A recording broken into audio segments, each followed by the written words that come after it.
خانہ کعبہ کے بارے میں کچھ معلومات۔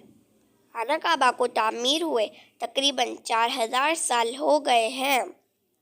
خانہ کعبہ کا نقشہ حضرت جبرائیل علیہ السلام نے تیار کیا۔ خانہ کعبہ کو 5 پہاڑوں کے پتھروں سے بنایا گیا ہے۔ خانہ کعبہ کی تعمیر حضرت ابراہیم علیہ السلام اور ان کے صاحبزادے حضرت اسماعیل علیہ السلام دونوں نے مل کر کی۔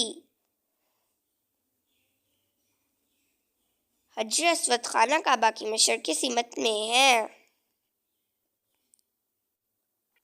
غلاف کعبہ کی لمبائی 54 میٹر ہے۔ خانہ کعبہ کا غلاف پورے سال میں تیار ہوتا ہے۔ غلاف کعبہ میں 1 من 40 کلو گرام سے زیادہ سونے کی تاریں استعمال ہوتی ہیں۔ اسے ہر سال تبدیل کیا جاتا ہے۔ خانہ کعبہ کی چھت پہ کل 80 قندیلیں ہیں۔